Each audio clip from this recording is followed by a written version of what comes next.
Salut! Aujourd'hui, j'ai envie de te parler de ChatGPT et plus particulièrement de prompt.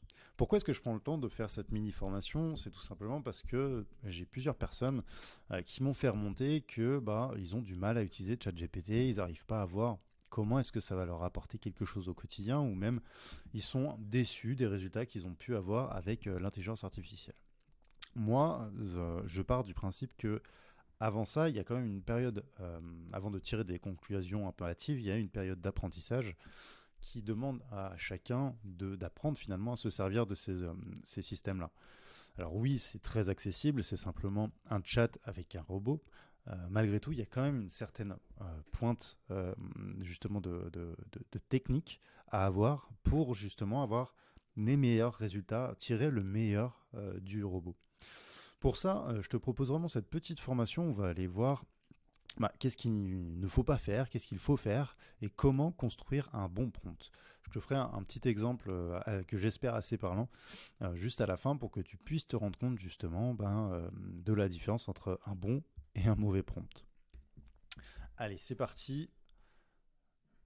Déjà, pour commencer, hop, je vais le mettre là-haut, ce qu'il faut éviter de faire. Voilà, on en parle tout de suite, comme ça c'est fait, on, on balaye le sujet. Ce qu'il ne faut pas faire, c'est écrire en mots-clés. C'est un réflexe qu'on peut avoir parce qu'on nous a balancé pendant des années des chatbots assez peu intelligents qui justement étaient finalement que des espèces de moteurs de recherche à mots-clés et pour avoir la bonne réponse, il fallait taper juste avec le bon mot-clé. Donc on s'est habitué un peu à tort à justement parler auprès des chatbots avec des mots-clés très spécifiques. Par exemple, alors moi j'ai beaucoup travaillé dans l'aéroportuaire, on avait un chatbot et on avait beaucoup de demandes sur comment modifier sa réservation. Et ça marchait vachement mieux quand on disait modifier réservation tout simplement, plutôt que je cherche à modifier ma réservation pour mon parking à l'aéroport de Lyon. Et on avait des personnes qui fonctionnaient plus que par mots-clés et ça marchait beaucoup mieux. Maintenant, avec l'arrivée des intelligences artificielles, on a une vraie analyse des phrases et il comprend en quelque sorte. Alors, il comprend pas directement parce que là, je ferais une grosse faute en disant ça, mais malgré tout, il est capable de comprendre le sens de la phrase et de pouvoir dire que de pouvoir me dire ce que ça veut dire concrètement. Ça veut dire que j'ai plus besoin aujourd'hui de parler par mots-clés et que même il ne faut pas, parce que parler par mots-clés, il va être beaucoup moins efficace. Parce que justement, il aura un poil moins de contexte, il n'aura pas la façon dans laquelle je le dis et il aura surtout pas assez de détails. Donc, pas besoin d'écrire en mots-clés, fais des phrases. Ça sert à rien. Deuxième point, il faut surtout pas être trop vague parce que tu as une réponse vague, mais aussi il faut être attention à pas être trop exhaustif. Ça veut dire que si tu rentres beaucoup trop dans le détail, tu lui laisses un degré de liberté qui est trop restreint. Là aussi, tu peux avoir des résultats où justement il y a tellement de paramètres que l'IA va te rendre finalement un bousin sur la fin. Donc il faut faire attention de doser. On va voir ça ensemble, comment on peut doser correctement la taille de notre prompt pour être le plus efficace possible. Mais ce qu'on a tendance à faire, généralement, c'est plutôt d'être trop vague. Donc, prends quand même le temps de bien contextualiser et expliquer les choses. Et justement, le contexte, donc c'est mon troisième point, si tu négliges le contexte, tu pourras t'en prendre qu'à toi-même si tu as une mauvaise réponse. Parce que le chat GPT, plus tu vas contextualiser ce que tu lui dis, c'est-à-dire la demande que tu es en train de faire, dans quel cadre est-ce qu'elle vient s'inscrire. Si tu es en train d'écrire un article SEO, c'est cool, mais dans quel cadre est-ce que ça vient s'inscrire? C'est un article qui va être mis dans un blog à destination d'une typologie de personnes, et cette typologie de personnes, elle aime tel ou tel truc, et ce blog, je l'ai construit pour tel ou tel objectif. Voilà, c'est le contexte dans lequel je viens de le faire, et en plus de ça, moi, je m'appelle Damien Herry, et je suis responsable marketing, c'est à moi que tu parles. Donc vraiment, plus tu vas contextualiser ta demande, plus tu vas avoir une réponse qui sera plutôt adaptée, parce que justement, il sait dans quel cadre cette demande arrive, et donc il peut mieux l'adapter à son contexte. Quatrième point, ce qu'il ne faut pas négliger, c'est d'oublier de donner un feedback, parce que ChatGPT, effectivement, c'est pas assez rare, mais en tout cas, au moins dans un début de conversation, c'est assez rare, oui, qu'il tape tout de suite juste. Il va peut-être falloir des ajustements. Pour ça, il faut que tu saches qu'on est vraiment dans une conversation et on ne recommence pas à zéro à chaque message. À chaque nouveau message, il a appris du précédent et continuera d'apprendre avec les prochains. Donc si tu tapes pas juste dès le premier, ça sert à rien de recommencer une conversation, de recommencer à zéro. Dis-lui ce qui ne va pas et ajuste pour obtenir ce que tu veux. Si tu lui as demandé de parler sur un ton professionnel que le message qui te sort est vraiment trop formel, et ben, il va peut-être falloir lui dire ok, très bien, parce qu'il a peut-être bien contextualisé les choses. Par contre, le ton que tu as employé est beaucoup trop formel. Essaye d'ajouter des mots un petit peu plus simples et de parler avec un langage plus accessible. Et là, il va trop proposer une réponse qui sera sûrement beaucoup plus adaptée à ton contexte et ton besoin. Mais il gardera quand même l'antériorité, tout l'échange que vous avez eu ensemble, et donc tu n'es pas obligé de repartir à zéro. Et c'est quasiment obligatoire que ça t'arrive de devoir faire ces ajustements. C'est impossible dès le premier, enfin c'est impossible, non c'est pas impossible, mais c'est assez rare dès le premier coup d'avoir un prompt parfait qui donne un très bon résultat. Tu vas devoir sûrement ajuster pour obtenir exactement ce que tu veux. Mais l'intelligence artificielle, maintenant, elle le permet parce qu'elle apprend au fur et à mesure des messages. Donc, si ça ne te convient pas, dis-lui exactement ce qui ne te convient pas et comment est-ce qu'il pourrait ajuster pour que ça te convienne beaucoup mieux. Voilà, donc c'est un vrai échange et lui, il va vraiment apprendre de ce que tu lui dis. Et enfin, la dernière chose qu'il faut éviter, c'est de demander une réponse trop longue. Si tu demandes au chatbot de t'écrire un article de 1500-2000 mots, il ne pourra pas le faire. Pour la simple et bonne raison qu'aujourd'hui, la taille de sa réponse est limitée. Parce que ça demande énormément de ressources et aujourd'hui, il y a une limite qui est encore plus élevée, je crois. Ça dépend des modèles qu'on utilise, mais si on utilise ChatGPT 4, ça fait pas énormément de mots non plus. Donc il ne va pas pouvoir t'écrire d'un coup un article. Par contre, ça ne veut pas dire que tu ne vas pas pouvoir le faire. C'est juste qu'il va falloir avoir un fonctionnement par étapes. On verra tout à l'heure comment on peut le faire. Mais en tout cas, cet article, tu vas le construire partie par partie. Tu vas d'abord faire un sommaire, donc tu vas lui demander de te faire le sommaire de l'article. S'il te convient, tu vas passer à partie 1, tu fais le contenu de la partie 1. Une fois que c'est OK, tu l'enregistres. Alors toi, d'un côté, juste à côté ta fenêtre ChatGPT, tu te mets par exemple un Google Doc que tu vas venir compléter au fur et à mesure. Donc la partie 1, partie 2, partie 3. Et tu viens construire comme ça. À la fin, tu lui demandes tous les éléments SEO, meta title, meta description. Et tu construis au fur et à mesure. Si tu lui demandes en un seul prompt, ça ne fonctionnera pas, ou alors il donnera un article qui est beaucoup trop court.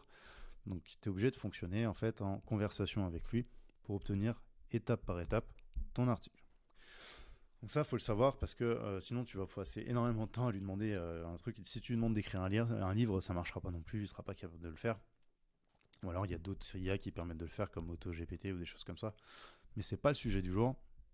Il faut que tu saches que moi, ce qui m'intéresse, c'est aujourd'hui que tu saches utiliser ChatGPT. Et si tu veux faire du contenu long, il faut que tu le prévois en étapes. Plan, partie par partie. Voilà. Donc, on verra ensemble comment on peut le faire tout à l'heure.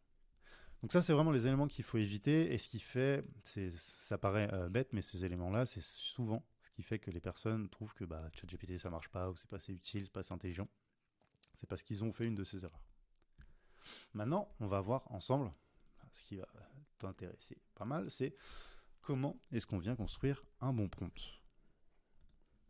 Pour que ça soit plus clair, je te propose qu'on découpe un prompt en 5 parties. La première partie, ça sera lui donner un rôle, deuxième un contexte, ensuite lui donner la tâche, la tonalité du message qu'on va vouloir, et enfin le format, sous quel format est-ce qu'on va vouloir ce message. Si je te le découpe, on va reprendre point par point. Pour construire un bon prompt, il va falloir que tu donnes un rôle à ChatGPT. En gros, dans quel personnage est-ce que tu veux que ChatGPT se place?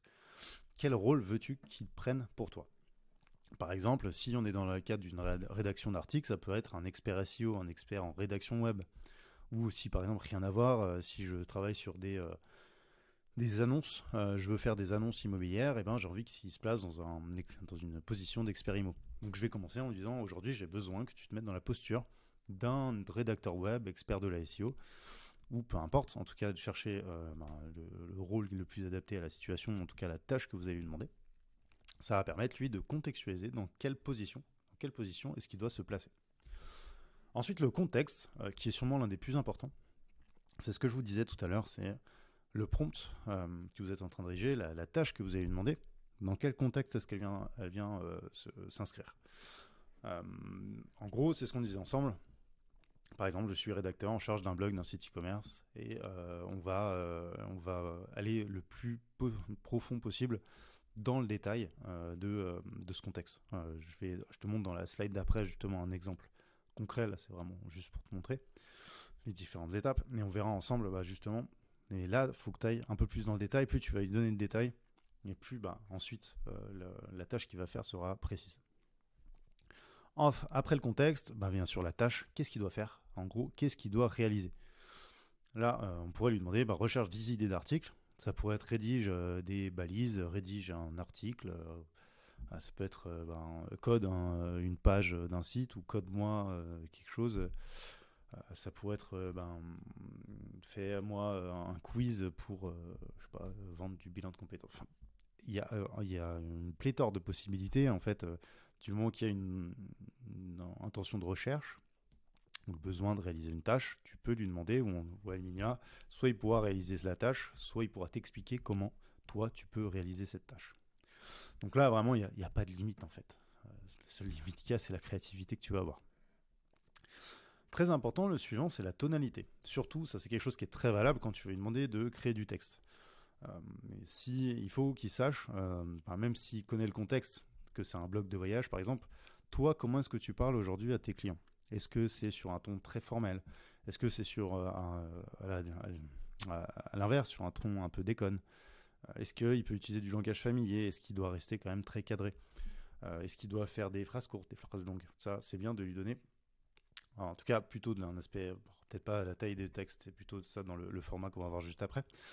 La tonalité, c'est vraiment comment est-ce que lui, il va parler dans le contenu qu'il va te rendre. Et enfin, le format, c'est sous quel format est-ce que ChatGPT va rendre sa copie. Donc en gros, qu'est-ce que tu veux? Donc ok, tu veux qu'il recherche 10 idées d'articles, tu les veux comment ces 10 idées? Moi, j'aimerais bien les avoir sous forme de liste. Ça pourrait être, je veux les 10 idées d'articles, et je veux qu'il me fasse des listes en m'expliquant pourquoi est-ce qu'il a choisi ces sujets en particulier. Ça pourrait être, je veux une liste, mais je veux que les titres ne dépassent pas 10 mots. Parce que c'est une contrainte SEO ou peu importe, c'est une contrainte que tu t'es ajoutée. Donc tu réfléchis le format. Donc voilà en gros les 5 éléments qui sont primordiaux pour un bon prompt. Ça veut dire qu'un prompt, un seul, doit contenir ces 5 éléments. Donc un exemple très concret. Donc voici, alors ça reprend exactement ce qu'on s'est dit. On va lui demander en gros de rechercher 10 idées d'articles pour un blog. Donc voilà le prompt que j'aurais pu faire. Le rôle. J'ai besoin que tu prennes le rôle d'un rédacteur web expert en SEO. Ça sert à rien d'en faire plus, j'aurais pu dire qu'il y a 10 ans d'expérience. Donc vraiment, il me prend une posture d'expert, mais ça ne va pas apporter grand-chose. Ensuite, tu donnes le contexte. Je suis rédacteur en charge du blog du site e-commerce de Lyon Aéroport. J'ai créé un blog à destination des passagers qui partent de l'aéroport pour leur donner des idées de destination. Vous m'excuserez la petite répétition, le robot ne voudra pas. Des idées de destination et des astuces de voyage. Donc je lui explique à quoi sert mon blog et à qui est la cible de ce blog-là. Dans ce blog, j'essaye de travailler la longue traîne SEO pour attirer du trafic naturel. Là, c'est hyper important parce que je lui donne quand même l'objectif de mon blog. J'ai pas fait un blog pour faire un blog. J'ai fait un blog pour travailler le SEO longue traîne, donc les requêtes qui peuvent potentiellement me ramener beaucoup de trafic SEO parce qu'elles sont pas mal recherchées et sous-exploitées aujourd'hui, pour aller attirer plus de trafic naturel vers mon site internet, donc du trafic qui vient des moteurs de recherche. La tâche, je veux qu'il recherche 10 idées d'articles pour mon blog, parce que là je suis un peu à sec, je sais plus quoi faire comme article. Tonalité, même si c'est des idées d'articles, les titres, j'aimerais bien qu'il les fasse dans un style professionnel, donc c'est écrit dans un style professionnel, mais en utilisant des mots simples. Et enfin, le format, je veux qu'il me donne les réponses sous forme de liste. Comme je disais tout à l'heure, j'aurais pu lui demander donne-moi une liste, mais attention, avec des phrases qui font pas plus de 10 mots. Donc j'ai envoyé ça à ChatGPT, je l'ai fait pour vous, alors j'ai anticipé, je vais faire une petite capture d'écran. Donc j'ai envoyé, donc je précise, c'est pas on envoie élément par élément, c'est le prompt, c'est bien l'ensemble des éléments qu'on envoie d'un coup. Et là, ChatGPT m'a répondu, bien sûr, je suis ravi de vous aider à générer des articles d'idées, et on voit qu'il m'a sorti 10 idées d'articles que j'ai pris le temps de regarder tout à l'heure, qui sont très pertinentes, qui sont vraiment sur de la longue traîne SEO. Donc on voit des articles comme comment planifier le week-end parfait à Barcelone. J'en ai vu un très très pertinent sur comment se rendre à l'aéroport, comparaison des options de transport. Ça, on voit que justement, il va vraiment ça, c'est vraiment de la longue traîne. C'est des choses qui sont très recherchées et sur lesquelles c'est très pertinent de venir se positionner. Si c'est quelque chose qui ne m'avait pas contenu, j'aurais vu, on voit ce qui ne nous convient pas. Peut-être que c'est justement, il est peut-être trop tourné vers les destinations ou trop tourné vers l'accès à l'aéroport. J'aurais pu dire non, j'ai besoin que tu t'orientes un peu plus vers tel ou tel sujet. J'ai besoin que tu m'écrives des titres un peu plus longs. J'ai besoin que tu m'expliques pourquoi est-ce que tu as choisi ces éléments-là. Et là, ça va permettre d'avoir un dialogue avec lui et d'arriver justement à ce que j'ai envie d'avoir à la fin. Donc voilà comment on génère un bon prompt. Pour finir, moi j'aimerais te donner quelques conseils supplémentaires justement pour que tu puisses t'en sortir avec ces petits prompts. La première chose, c'est utiliser la version 4 de ChatGPT. La version 4, elle va te coûter 20 € par mois, ça sera sûrement les 20 € les plus rentables de ta vie. Pourquoi ? Parce que quand tu apprends à faire un prompt, que tu apprends à le faire correctement, tu vas te rendre compte que tu vas gagner beaucoup de temps tous les jours. Il y a des tâches que tu vas faire beaucoup plus vite. Il y a aussi des idées que tu vas trouver plus facilement.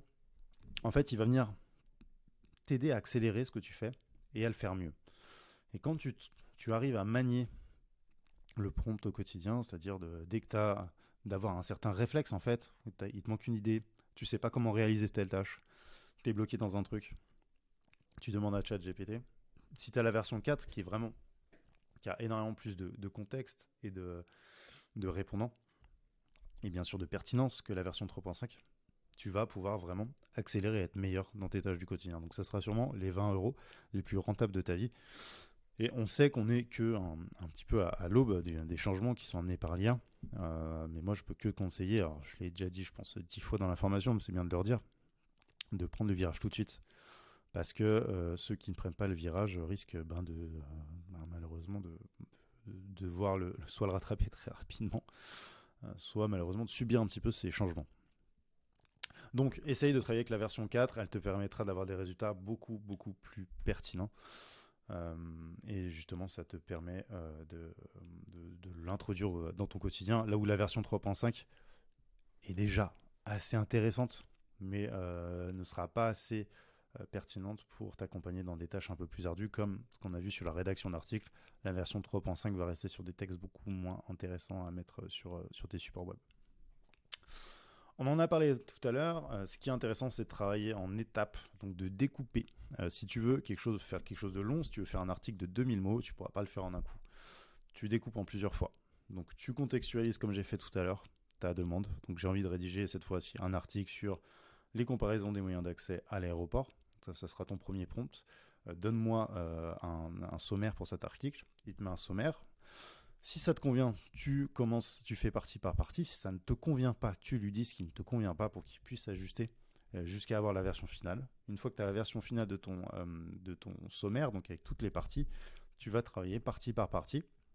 Ce qui va te permettre, c'est justement d'ajuster le contenu de chaque partie jusqu'à ce que chacune des parties te convienne et arriver à ton article parfait. Ça t'empêche pas, bien sûr, n'oublie pas de relire, ça reste une intelligence artificielle, c'est pas encore un humain, donc elle peut mettre des absurdités, elle peut aussi mettre des phrases qui sont pas très françaises, c'est plus rare, parce qu'il écrit quand même très très bien français et un paquet d'autres langues d'ailleurs.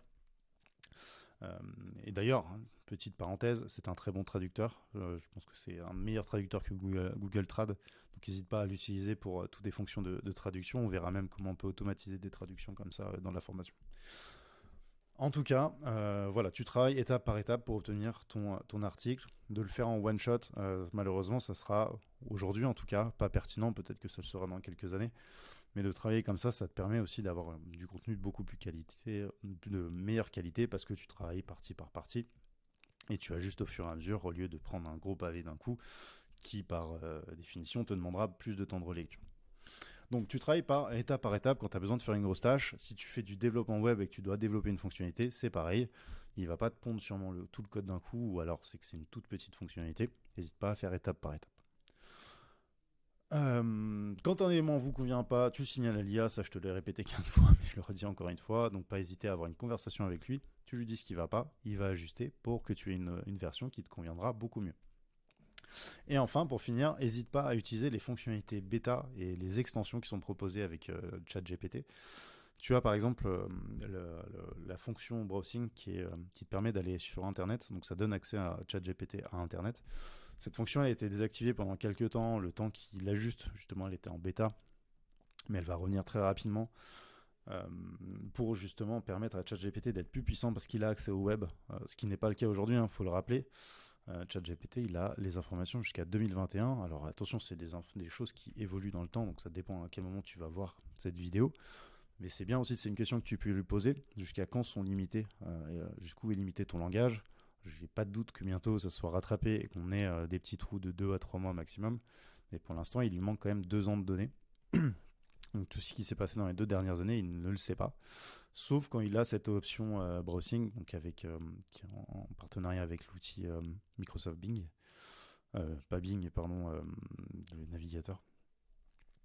Si, c'est Bing, pardon. Donc grâce à Microsoft Bing, il peut avoir l'information, aller sur Internet et chercher plus de données.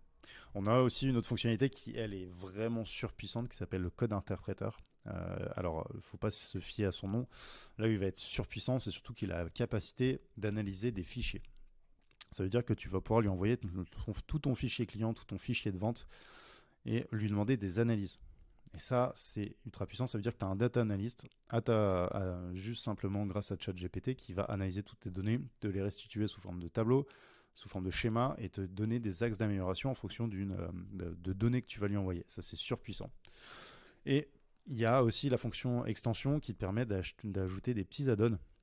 C'est un petit peu l'App Store de ChatGPT qui te permet d'avoir des fonctionnalités très spécifiques. Il y en a une qui est pas mal, enfin il y en a des centaines et des centaines. Il y en a une qui permet de lire des documents PDF dans ChatGPT, donc ça permet de lui envoyer un PDF pour qu'il puisse l'analyser et restituer des informations. Il y en a pour générer des super prompts pour Midjourney qu'on va voir ensemble, qui est une IA pour générer des images. Voilà, il y en a tout un tas, donc il ne faut pas hésiter à aller voir. Il faut savoir que OpenIA sort assez régulièrement des nouvelles fonctionnalités. Il faut être curieux. Il ne faut pas hésiter à demander soit directement à ChatGPT, soit sur le web, à savoir à quoi elles servent et comment les utiliser correctement.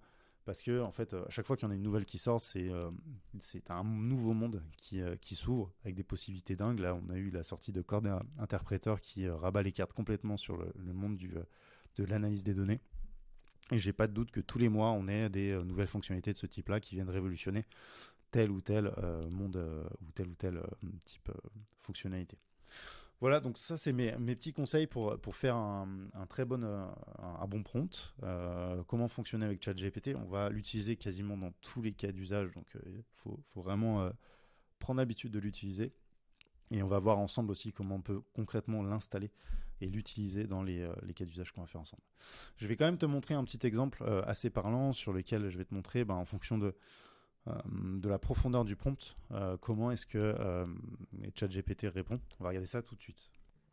Allez, c'est parti. Pour illustrer ça, donc je me rends sur ChatGPT. Bien sûr, je me mets sur la version 4 qui est disponible du moment que tu as un abonnement payant. J'en profite du coup pour te montrer justement le fameux code interpréteur. Alors, on n'a pas la partie browsing qui a été désactivée, comme je te disais, le temps qui répare un petit peu et qui améliore la fonctionnalité. C'est vrai qu'elle était un petit peu buggée. On a toute la partie plugin où justement on peut aller chercher tous les plugins. On a un petit store qui permet il y en a déjà des tonnes et des tonnes. Expedia pour chercher on peut chercher hyper facilement des vols, des avions et aussi des hôtels, il me semble. Il y en a pour faire du code. Là, c'est le fameux pour analyser les PDF, etc., etc. Donc, moi, j'ai pas besoin là de plugins, simplement pour vous montrer. Donc, imaginons que je me lance dans le défi hautement hypothétique de faire un Ironman. Donc là, on change un petit peu des contextes pro parce qu'il faut savoir que vous pouvez l'utiliser aussi pour n'importe quel contexte perso. Et j'ai envie d'avoir un plan d'entraînement. Pour ça, je vais dire, alors imaginons que je ne sache pas réaliser un prompt. Je veux que tu m'aides à faire un Ironman. Voilà. Donc là, typiquement, on est sur un mauvais prompt. Parce que j'ai rien contextualisé, je ne dis pas finalement ce que j'ai besoin d'avoir en sortie. En fait, je suis hyper vague. Donc le ChatGPT va me sortir tout plein d'informations. Finalement, il ne sait pas trop. Là, il me donne des informations sur, sur l'Ironman. C'est pas hyper pertinent, ça va pas m'aider du tout. Hop, je le laisse quand même faire. Passer beaucoup de temps sur le vélo, c'est cool, génial, ça va beaucoup m'aider ça. Je pourrais faire un prompt intermédiaire qui vous montre si je veux faire un Ironman à Nice, par exemple, qui est un très bon Ironman d'ailleurs que j'aimerais beaucoup faire. Il va peut-être se focaliser un peu plus sur les informations qu'il a sur cet Ironman en particulier. Maintenant, on va plutôt essayer de faire un bon prompt Donc je suis un triathlète de 30 ans qui s'entraîne tous les jours. Je veux préparer un Ironman à Nice en 2024. Bon, je vais dire, je sais pas, imaginons que ça soit dans 12 mois. Hop. Donc là, on s'est entraîné. Tac. J'ai besoin, donc on va dire j'ai besoin que tu sois un entraîneur spécialisé dans les triathlons longue distance. Donc là, il va savoir qui il est. Je veux un plan d'entraînement pour les 6 prochaines semaines avec un entraînement par jour pour commencer à préparer cette échéance.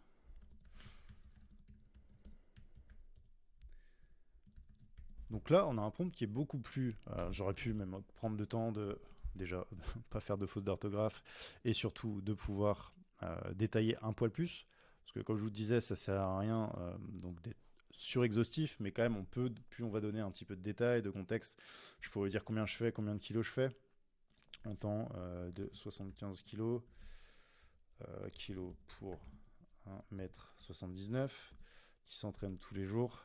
Et je pourrais lui dire, bon, je vais pas le faire, mais je pourrais lui dire combien je fais de fois de la natation, du vélo, etc. Et plus je vais lui donner toutes ces informations-là, plus le plan d'entraînement qu'il va me donner sera précis. Donc là, je vais pas prendre le temps de le faire parce que sinon je vais passer une demi-heure de vidéo à faire un prompt. Mais je pense que c'est plus pour illustrer la différence entre un prompt hyper vague et un prompt un peu plus précis. Donc là, on arrive sur le plan d'entraînement. Il commence semaine 1 et 2, fondation.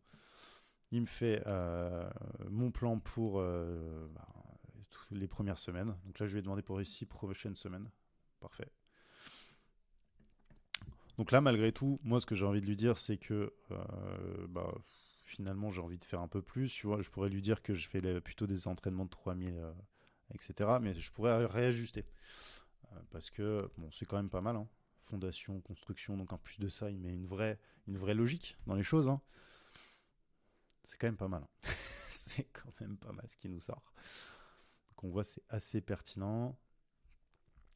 Je pourrais lui dire que par exemple, je préfère faire le dimanche le vélo. Là, par exemple, ce qui ne va pas, c'est que je ne lui ai pas donné dans le contexte mon niveau. Clairement, 120 minutes à allure modérée, ouais, ça va faire peut-être un peu juste. On pourrait faire quelque chose d'un peu plus gros. Voilà. Donc, il ne faut pas hésiter en fonction de ce prompt qui est déjà une très bonne base, une bonne fondation, pour reprendre ces termes. Maintenant, il m'a donné une première base sur laquelle je vais retravailler étape par étape. D'ailleurs, je pense que là, si on veut aller par la suite, je vais lui dire, allez, on va le faire ensemble. Ok, merci pour cette première ébauche. Nous allons retravailler les semaines 1 et 2. Je souhaite m'entraîner tous les jours sans repos, ce qui m'a mis un repos le lundi, je crois. Sans repos. Je peux faire 8 heures de vélo par semaine. Je nage au minimum 3000 mètres par séance. Et c'est déjà pas mal. Tac. Hop. Donc là, ce que j'ai fait, c'est que je fonctionne étape par étape. Donc, vous voyez, j'ai fait mon premier prompt. J'ai une base et maintenant je vais sur cette base retravailler chacun des éléments pour obtenir au final quelque chose qui me convienne, un plan d'entraînement qui me convienne. Je pourrais aussi lui demander des conseils, par exemple, au lieu d'être j'ai été un petit peu directif, je pourrais lui demander qu'est-ce que tu me conseilles pour quelqu'un qui travaille tous les jours, est-ce qu'il faut que j'y aille plutôt le matin, le soir? Pour adapter un petit peu les choses. Donc là, par rapport à ce que je lui ai dit, donc on voit que ça fonctionne. Hein. Le lundi, il m'a calé une séance de natation en plus de 3000 mètres. Comme je l'ai dit, je fais toujours 3000 mètres. il m'a mis du vélo le mardi, un petit peu de course à pied, etc., etc. Donc on voit que ça fonctionne parfaitement du moment qu'on a des prompts qui sont précis. Et là, volontairement, j'ai pris un exemple qui sort complètement de ce qu'on a l'habitude de voir côté professionnel, rédaction d'articles, des choses comme ça. On peut l'utiliser pour tout, même des recettes de cuisine. Donc voilà, j'espère que c'est vachement plus clair pour vous maintenant et que vous allez pouvoir le mettre au quotidien, l'installer, l'avoir toujours dans un petit onglet comme moi, il est jamais bien lent mon chat GPT, et d'essayer de prendre le réflexe. Vous verrez, tu verras que tu seras beaucoup plus efficace au quotidien avec un assistant comme ça. Donc n'hésite pas à m'envoyer tes questions, faire les remarques. Je pense pas avoir dit de bêtises, mais on n'est jamais à l'abri, donc n'hésite pas. Je te dis à bientôt pour une nouvelle vidéo sur l'IA et le gros. Ciao.